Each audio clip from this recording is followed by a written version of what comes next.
Hi guys. I know that in this interesting position here, shall we say, but if you can see, my cat is on me currently, and it's refusing to move. So, as I say, I was going to do it in like the same position as before, if you remember, with me like sat down, and my camera over there. But yeah, she's refusing to move, so I've had to do it like this. Hopefully, it's absolutely fine.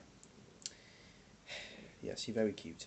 So anyway, I thought that I would just do a little, or my view of the 2016 season so far, because, well, I wanted to. Simple as that, really.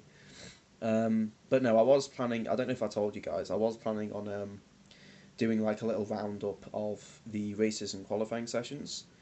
But yeah, as I mentioned in my previous video, just a bit of a lack of motivation, really.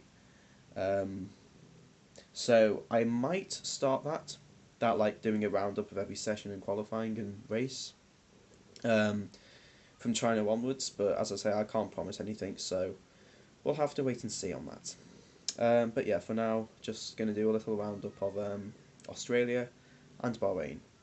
So obviously, the most talked about thing so far this season is a qualifying format, but I'm not going to talk about that. Well, I will talk about it, but I'll save it to last because I just want to get the races out of the way first. So, let's just talk about the races for now. The Australia race was probably the best race I've watched, probably since Hungary last year. And it really surprised me by how good it was. Um, but, I mean, yeah, it was really good. It had a mixture of everything. It had a massive crash, which isn't a good thing. Don't get me wrong, it isn't a good thing. But it did mix up the race a bit. Um, Lewis Hamilton and Nico Rosberg made bad starts, so the Ferraris got ahead of them by turn one. Sebastian Vettel, in the middle of the race, after leading for quite a long time, made the wrong call, so he then fell back. He then made a mistake. He had Max Verstappen and Carlos Sainz arguing, and lots of things like that. And it had a good mixture of a lot of things. Just talking about the crash, it was Fernando Alonso and Esteban Gutierrez. Um, what happened? It was down at turn three, if I remember correctly. You know what? This is really uncomfortable. Probably get off. I'm not being mean, but that's really uncomfortable. So I'm gonna have to sort of, I can sort of do that. There you go. That's better, isn't it? So, reorganise myself. Right. So, um, yeah, Fernando Alonso crash. It was probably the biggest crash I've seen in a long time, and I mean a long time. I mean the biggest crash I remember, or the crash before that I remember being as big. Probably, probably the start at Spa 2012. To be honest, it was just huge, and I'm really surprised. Well, I was really surprised to see him walk away from it because, as far as I remember, what happened was it was coming down to turn three. He was behind Esteban Gutierrez, who was in the Haas, and he was trying to overtake him. Now, I think Esteban Gutierrez braked earlier than he was expecting, so he then clipped his rear left tyre. He then crashed. He then smashed into the outside wall at about 180 miles an hour. Then, as a consequence, barrel rolled through the gravel trap and into the barrier. So yes, it was very huge.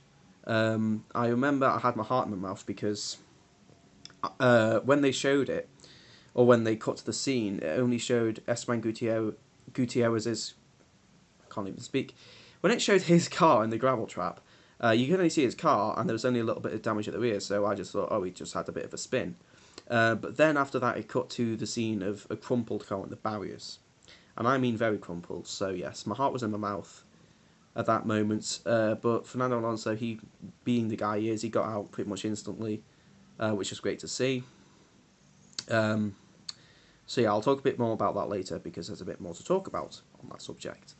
But yeah, the race, I mean, it had a mixture of everything, and it was really, really good. I really liked it.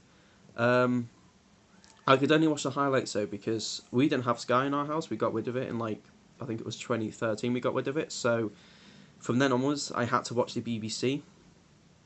and now I have to watch Channel 4 because it switched to Channel 4, which is fine. Pardon me. It's completely fine, but like the BBC, Channel 4 only shows 10 races live a year, and Australia wasn't one of them, so I could only watch the highlights, but it was perfectly fine. I was fine with that. So yeah, that was Australia. Moving on to Bahrain, Fernando Alonso was replaced by Stoffel van Dorn in this race because just before Friday practice, so like on Thursday, it was announced that he'd actually sustained a lot more injuries than we had thought.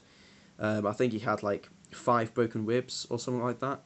And to anyone who's had broken ribs before, I haven't, but it takes a long time to heal. So he was put out of the race and replaced by Stoffel van Dorn, which is good for him because he's been looking to get a seat in McLaren now for about 2 years. So yeah, for him to get that seat is a good thing. Or that they replace him with Stoffel is a good thing. And he actually did a very good job. He actually finished in the points of the race. He finished 10th, which for a rookie driver alone to finish in the points on their first season, or their first race even, it's very, very good. So good job by him. So yeah, Fernando Alonso, he said that he might even be out for China as well because, yeah, his injuries, they were actually quite big. So if he's out for China, Stoffel will be in again. But let's wait and see what happens on that subject. Right, so the race itself, again, like Australia, it was very good. It wasn't quite as good as Australia, but it was still really good. Talking about the start, Lewis Hamilton was on pole, and Lewis Hamilton got away worse than Nico Rosberg. So Nico Rosberg, I can't speak today. Nico Rosberg got ahead by the first corner. So Lewis was a second, and then heading into the first corner, he and Valtteri Bottas collided. So Lewis spun round, and then by the end of the first lap, he was like 12th place or something like that. And that wasn't the only incident that happened on the first lap. There were loads of incidents. As far as I remember, Lewis Hamilton, Valtteri Bottas, Daniel Ricciardo, Carlos Sainz, and a couple of others all had their front wings damaged because of all the contact there was. So it was quite an extravagant first lap, shall we say. So yeah, after the first lap, I was surprised that Lewis Hamilton didn't pit because he had quite a lot of damage on his car, and he even commented on the radio, as far as I remember, that his car was, it didn't feel right at the rear. But despite that, he didn't pit, and he just carried on, and he ended up finishing third. So it was quite a good drive from him. So yeah, Nico Rosberg dominated the race pretty much. So he was first, followed by Kimi Räikkönen. Oh yeah, how did I forget to mention that? On the formation lap, before the race even begun, Sebastian Vettel's engine blew up. I think it was coming down to turn 10 or something like that, I think it was, where his engine just blew up, essentially. And in Australia as well, Kimi Räikkönen had to retire because his engine blew up. I don't know if it blew up, but it was something to do with the engine, I think, because it caught fire. So, ladies and gentlemen, does this mean that the Ferrari car this year is unreliable? I don't know. I mean, we've had 2 retirements from them in the first 2 races, and they also had a few problems in pre-season testing, as far as I remember. Now, I'm not going to comment on it because it's only been 2 races, so it's far too early to tell if it's unreliable. But there are signs showing that the engine this year, or the Ferrari engine this year, is a little bit fragile, shall we say. But yeah, let's wait and see, because hopefully that won't happen, because they do have enough pace. They've shown that they have pace to challenge Mercedes this year, but if the cars are reliable, then Mercedes is just going to crawl away, because the Mercedes car this year looks ridiculously reliable. So let's wait and see. Hopefully that won't happen.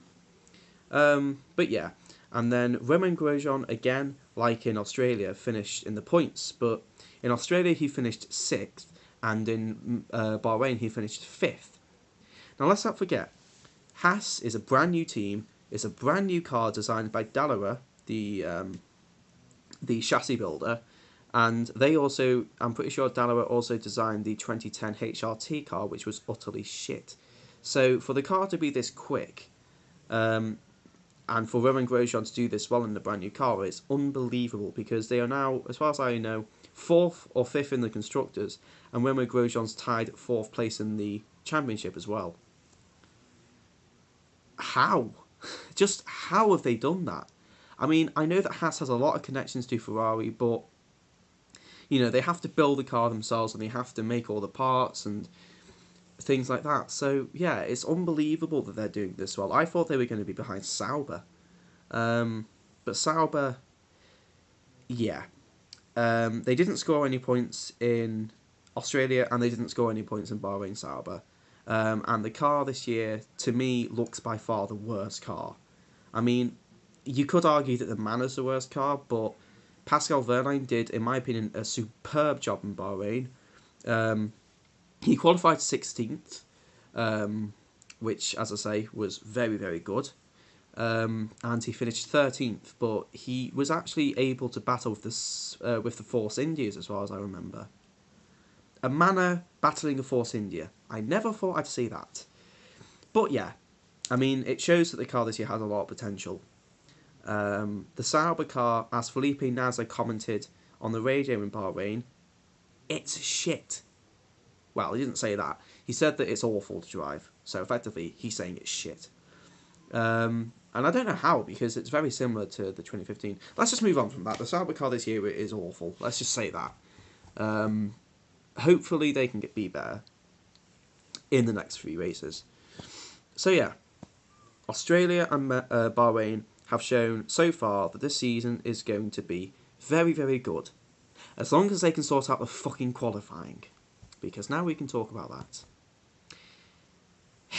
Where do I begin with this? Well, to be fair, the qualifying format from 2006 to 2015 had been around for a while, so I think it was good that they were trying to come up with a new system to try and make the races a bit more interesting and the qualifying a bit less predictable. However, it's awful. It just is. It didn't work in Australia at all, because in Q3 there were 5 minutes left at the end of the session where there were no cars on track. In Bahrain in Q2 there were 6 minutes left where there were no cars on track. And Q1 and Q3 weren't very good either. It just hasn't worked at all. I think Bernie and the FIA and the teams and the drivers and the fans know that it's awful.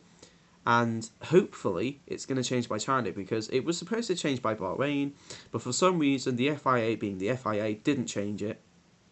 So it was kept for Bahrain, and it was as crap, if not even crapper, than it was in Australia. So hopefully they're going to change it for China, because if they don't, I'm going to cry. Because, qualifying is a very nice thing to watch. All I want to see in qualifying is cars battling out to be the fastest car on track. I don't want to see cars getting eliminated. I don't really want to see... I don't see qualifying... I would just love to see qualifying just be... Not all the cars on track, but every car setting a lap time, trying to be faster than everyone else. That's what it should be, and it isn't. It's shit. So, yes, we all know it's awful. So, this is my message to Bernie and the FIA. Change the fucking qualifying format, okay? There you go. So, that's it really. This, in terms of races at least, this season is looking to be very, very good. Obviously the qualifying needs changing. Hopefully it is. Otherwise I'm going to... No, I won't. Don't know what I was going to say then, but yeah, it needs changing. A lot of the teams, bar Sauber, look stronger this year. Mercedes look as impressive as ever. Ferrari look quick yet unreliable. Hopefully they can fix that soon. Williams seem pretty much exactly the same as last year, because the car's pretty much exactly the same. Red Bull surprisingly look a little bit stronger, because Daniel Ricciardo finished in 4th position in both the races, so that was good from him. Darren Kvyat is doing okay too. Force India actually don't look as good as I thought they would. I thought they were going to be, up there challenging for better than Williams. But yeah, if I didn't mention, the Bahrain race for them was pretty crap.